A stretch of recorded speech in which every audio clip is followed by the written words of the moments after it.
एक बार पुनः स्वागत है आप सभी को आपके अपने इस प्यारे यूट्यूब चैनल पे।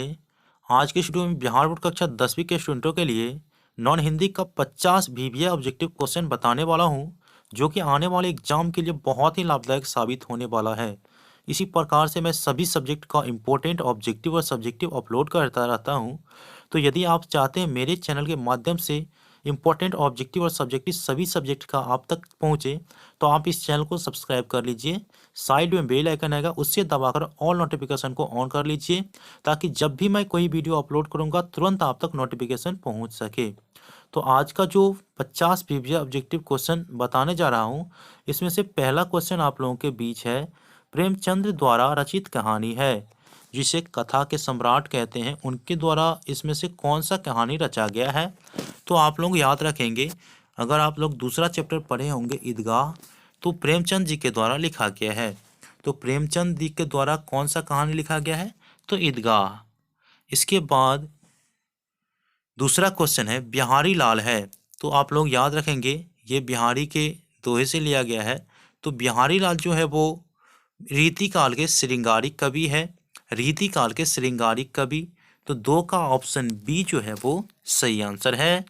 इसके बाद तीसरा क्वेश्चन है, प्रश्नवाचक सर्वनाम का उदाहरण है। तो देखिए, प्रश्नवाचक सर्वनाम अर्थात जिससे प्रश्न पूछने का बोध हो, उसे प्रश्नवाचक सर्वनाम कहते हैं। जैसे तुम कौन हो, वे कौन है। तो इसमें कौन कौन वाला है, तो यहाँ पे ऑप्शन सी जो देख रहे हैं आप, वो सही आंसर है कि तुम कौन हो, वे कौन है। तो इस प्रकार से हम लोग पूछते हैं, किसी से प्रश्न पूछते हैं, ठीक है। तो इसका ऑप्शन सी हो जाएगा, 3 का सी। इसके बाद 4 नंबर क्वेश्चन है, संबंधवाचक सर्वनाम खाली स्थान है। तो इनमें संबंधवाचक सर्वनाम कौन सा होगा। तो देखिए, सर्वनाम जो पूछा जा रहा है संबंधवाचक, तो आप लोगों को कहना है यह तेरी बुक है, यह मेरी बुक है, नहीं यह तेरी बुक है। तो तेरी जो होगा वो संबंधवाचक सर्वनाम होगा। यह तेरा भाई है, यह तेरी बहन है। तो इस प्रकार से कहते हैं। तो इसीलिए ऑप्शन सी जो है वो सही आंसर है।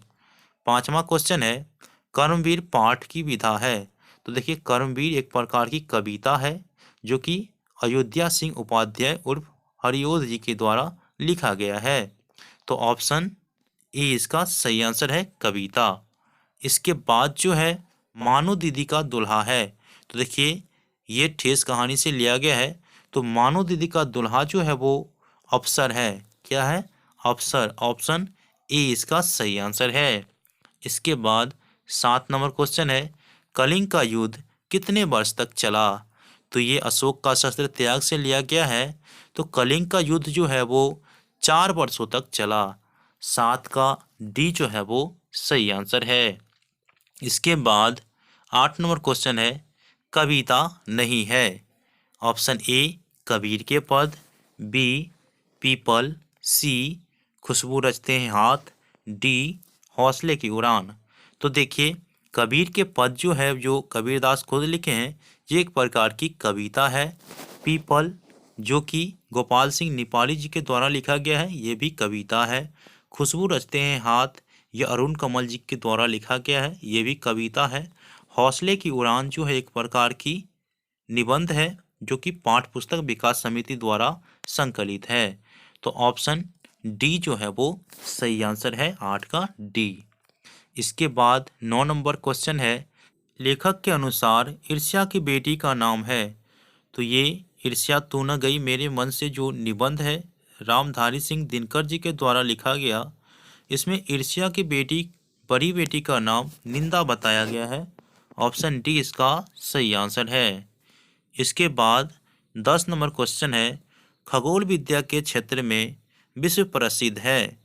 तो आप लोगों को याद रखना है, ये विक्रमशिला पाठ से लिया गया है। तो खगोल विद्या के क्षेत्र में जो विश्व प्रसिद्ध है वो आर्यभट्ट है। और इस क्वेश्चन को इस प्रकार से भी पूछ सकता है कि खगोल शास्त्री के नाम से किसे जाना जाता है। तो आप लोग कहेंगे खगोल शास्त्री के नाम से आर्यभट्ट को जाना जाता है। ऑप्शन सी जो है वो सही आंसर है। इसके बाद 11 नंबर क्वेश्चन है, भाववाचक संज्ञा है। जैसे भाववाचक संज्ञा क्या, जिसे हम महसूस करते हैं, ठीक है। तो महसूस जो होता है वो वीरता, क्या भाववाचक संज्ञा वीरता जो है वो दिखता नहीं है, वो महसूस होता है। तो ऑप्शन बी इसका सही आंसर है। इसके बाद 12 नंबर क्वेश्चन है, भाववाचक संज्ञा नहीं है। तो देखिए भाववाचक संज्ञा नहीं है ये पूछ रहा है, ठीक है। तो यहाँ पे देख सकते हैं सुंदरता, सुगंध, प्रेम, राम, इकबाल सिंह, राकेश। तो देखिए आप लोगों को यहाँ पे सुंदरता जो है वो महसूस किया जाता है, भाव किया जाता है, सुगंध भी क्या कहता है महसूस किया जाता है, प्रेम भी महसूस किया जाता है। लेकिन ये क्या है, राम, इकबाल सिंह, राकेश, ये किसी का नाम है, ठीक है। तो इसीलिए ये आप लोगों का ऑप्शन डी जो है वो सही आंसर है। इसके बाद 13 नंबर क्वेश्चन है, चिकित्सा का चक्कर पाठ के लेखक है। तो देखिए चिकित्सा का चक्कर पाठ के लेखक आप लोगों से पूछा जा रहा है, तो आप लोगों को कहना है चिकित्सा का चक्कर पाठ के लेखक बेढप बनारसी जी है।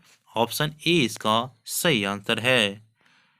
14 नंबर क्वेश्चन है, विक्रमशिला विश्वविद्यालय की स्थापना किसके शासनकाल में हुई। बहुत ही इंपॉर्टेंट क्वेश्चन है, विक्रमशिला विश्वविद्यालय की स्थापना किसके शासनकाल में हुई। तो आप लोगों को कहना है विक्रमशिला विश्वविद्यालय की स्थापना 8वीं सदी में राजा धर्मपाल के शासनकाल में हुई। तो धर्मपाल ऑप्शन ए इसका सही आंसर है। इसके बाद 15 नंबर क्वेश्चन है, बिहारी लाल किस काल के कवि है। तो देखिए बिहारी लाल जो है वो रीति काल के सिंगारी कवि है। रीति काल ऑप्शन सी इसका सही आंसर है। तो बिहारी लाल किस काल के कवि हैं, तो रीति काल के श्रृंगारी कवि है। इसके बाद 16 नंबर क्वेश्चन है, नरोत्तम दास द्वारा लिखित कविता है। नरोत्तम दास द्वारा लिखित कविता है। तो यहाँ पे आप लोग कहेंगे नरोत्तम दास द्वारा लिखित कविता है सुदामा चरित, सुदामा चरित, ठीक है। ऑप्शन डी इसका सही आंसर है। इसके बाद 17 नंबर क्वेश्चन है, हामिद के पास कुल कितने पैसे थे। हामिद के पास कुल कितने पैसे थे, ये ईदगाह कहानी से लिया गया है, जिनके लेखक प्रेमचंद जी है। तो हामिद के पास कुल 3 पैसे थे। ऑप्शन सी इसका सही आंसर है। 18 नंबर क्वेश्चन है, हामिद रेवरी लेखा कितनी खुशबूदार है। किसने कहा, हामिद रेवरी लेखा कितनी खुशबूदार है। तो वो शख्स जो थे वो मोहसिन थे, ठीक है, मोहसिन थे, मोहसिन ने कहा था, ठीक है। लेकिन रेवरी नहीं दिया, उसको ललचा दिया। मोहसिन के पास इस कहानी में सबसे ज़्यादा पैसा 15 पैसा है, ठीक है। और इसको मैं डिटेल में चैप्टर वाले वीडियो में बता दिया हूँ। आप लोग अगर पूरे चैप्टर का वीडियो देखना चाहेंगे तो उसका लिंक डिस्क्रिप्शन बॉक्स में मिल जाएगा, आप लोग वहाँ से भी देख सकते हैं, ठीक है। इसके बाद 19 नंबर क्वेश्चन है, बाल गोविंद भगत है। तो बाल गोविंद भगत क्या थे, तो वो गृहस्थ थे। ऑप्शन डी इसका सही आंसर है। इसके बाद 20 नंबर क्वेश्चन है, व्यक्तिवाचक संज्ञा नहीं है। व्यक्तिवाचक संज्ञा नहीं है। तो देखिए विवेकानंद किसी आदमी का नाम है, तो ये व्यक्ति हो गया। नीतीश कुमार जो है वो भी एक व्यक्ति का नाम है, ये भी व्यक्तिवाचक संज्ञा हो गया। संसद या संसद जो है वो भी व्यक्ति, संसद में व्यक्ति रहते हैं इसीलिए। तो यहाँ पे जो आप लोग देख सकते हैं ऑप्शन सी, तो वो एक व्यक्तिवाचक संज्ञा नहीं है, सभा, ठीक है। इसके बाद जो है 21 नंबर क्वेश्चन, संख्यावाचक विशेषण है। संख्यावाचक विशेषण कौन है। तो देखिए संख्या का बोध होना चाहिए। तो संख्या जो है यहाँ पे चार, चार क्या है संख्या, तो संख्या से संख्या मिलाएंगे तो संख्यावाचक विशेषण हो गया। तो ऑप्शन सी इसका सही आंसर है। 22 नंबर क्वेश्चन है, बाल गोविंद भगत कबीर को मानते थे। तो देखिए बाल गोविंद भगत जो थे कबीर को अपना साहब मानते थे। साहब ऑप्शन डी जो है वो सही आंसर है। इसके बाद 23 नंबर क्वेश्चन है, स्वर्ण रेखा नदी के उद्गम स्थान से हुंड्रू जलप्रपात की दूरी है।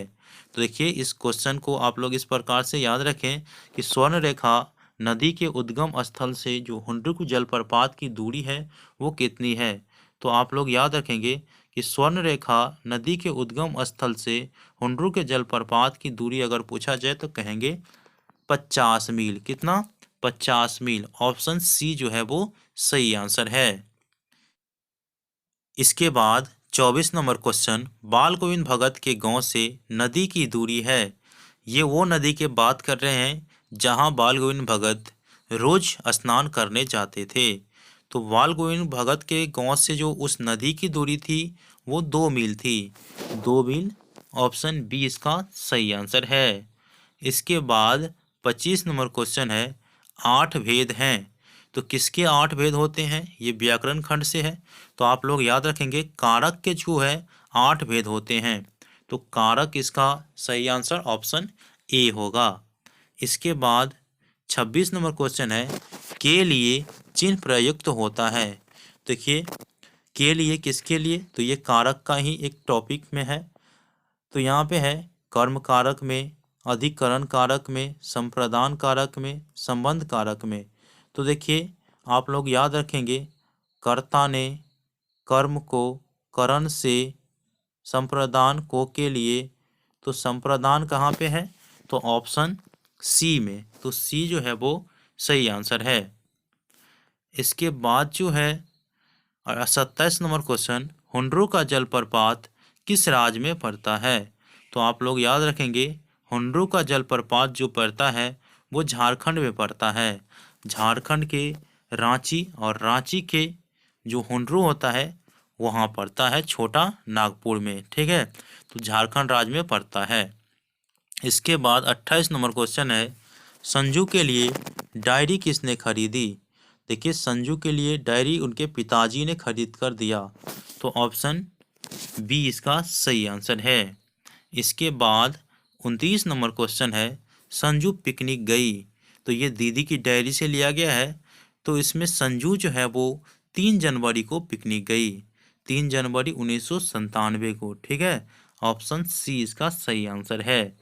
इसके बाद 30 नंबर क्वेश्चन है, पीपल के पत्ते गोल गोल कुछ कहते रहते डोल डोल, यह पंक्ति किस कवि की है?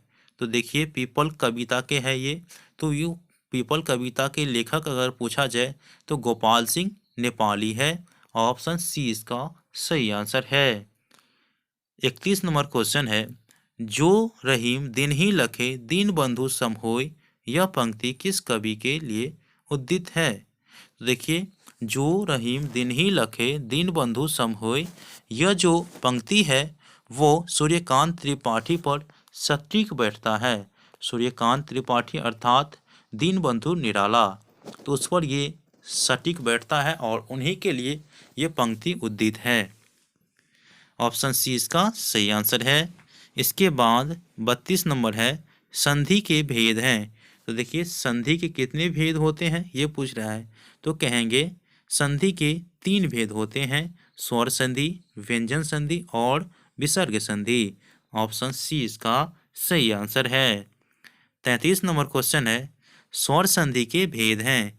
तो देखिए स्वर संधि के 5 भेद होते हैं। ठीक है, 5 भेद, ऑप्शन डी इसका सही आंसर है। इसके बाद 34 नंबर क्वेश्चन है, बेलूर मठ स्थित है। तो आप लोगों को याद होगा दीनबंधु निराला पढ़े होंगे। तो बेलूर मठ जो है वो कलकत्ता में स्थित है। तो कलकत्ता ऑप्शन ए है इसका आंसर सही है। इसके बाद 35 नंबर क्वेश्चन है, निराला कलकत्ता छोड़ने के बाद मुख्य रूप से कहाँ रहे? तो आप लोगों को याद रखना है कि निराला जो थे वो कलकत्ता छोड़ने के बाद मुख्य रूप से लखनऊ और प्रयाग दोनों जगह रहे।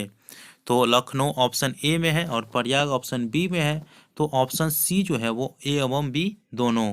तो ऑप्शन सी इसका सही आंसर होगा, लखनऊ एवं प्रयाग दोनों। इसके बाद 36 नंबर क्वेश्चन है, खेमा काम करता था। ये खेमा कहानी से लिया गया है। तो खेमा जो है वो कसारा के होटल में काम करता था। तो ऑप्शन ए इसका सही आंसर होगा, कसारा के होटल में। इसके बाद 37 नंबर क्वेश्चन है, खेमा अपने भाइयों में था। तो खेमा अपने भाइयों में क्या था? तो आप लोगों को याद होगा कि खेमा जो थे वो 4 भाई थे, उसमें खेमा अपने भाइयों में सबसे छोटा था। ऑप्शन डी इसका सही आंसर है, सबसे छोटा था। इसके बाद 38 नंबर क्वेश्चन है, काल के भेद हैं। तो आप लोग को याद होगा कि काल के 3 भेद हैं। कौन से? तो वर्तमान काल, भूतकाल और भविष्य काल। तो 3 भेद हैं। तो ऑप्शन सी इसका सही आंसर है। इसके बाद 39 नंबर क्वेश्चन है, गुड़िया पढ़ लिख कर बनना चाहती थी। तो गुड़िया पढ़ लिख कर क्या बनना चाहती थी? ये हौसले की उड़ान पाठ से लिया गया है। इसमें बताया जाता है कि गुड़िया पढ़ लिख करके अध्यापिका बनना चाहती थी। ऑप्शन ए इसका सही आंसर है। इसके बाद 40 नंबर क्वेश्चन है, 1600 मीटर की दौड़ में प्रथम स्थान प्राप्त किया। तो ये हौसले की उड़ान पाठ से ही है। तो आप लोगों को याद रखना है कि 1600 मीटर की दौड़ में सोनी ने प्रथम स्थान प्राप्त किया। ऑप्शन डी इसका सही आंसर है। इसके बाद 41 नंबर क्वेश्चन है, जिस समास में पूर्व पद प्रधान होता है उसे कहते हैं।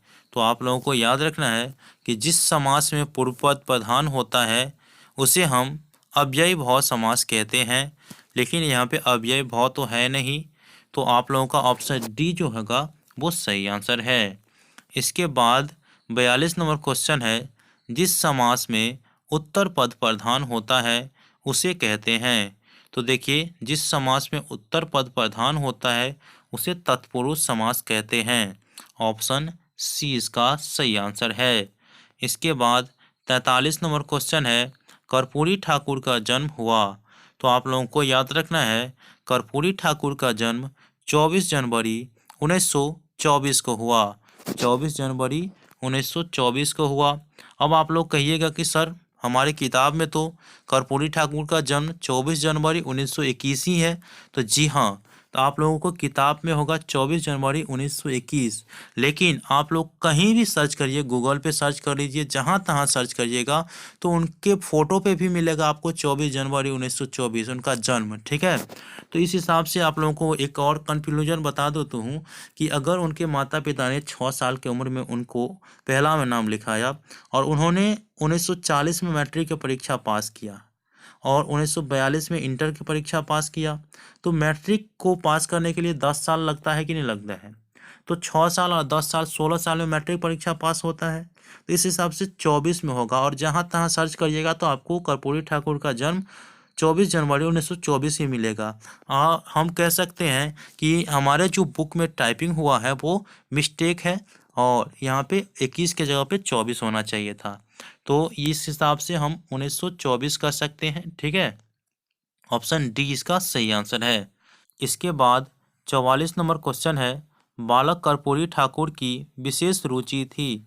तो आप लोगों को याद रखना है, बालक कर्पूरी ठाकुर की विशेष रुचि जो थी वो गीत गाने में थी। ऑप्शन डी इसका सही आंसर होगा, गीत गाने में। इसके बाद 45 नंबर क्वेश्चन है, कर्पूरी ठाकुर ने मैट्रिक की परीक्षा उत्तीर्ण की। तो कब की? तो आप लोग याद रखेंगे, कर्पूरी ठाकुर ने मैट्रिक की परीक्षा 1940 में उत्तीर्ण की। ऑप्शन सी इसका सही आंसर है।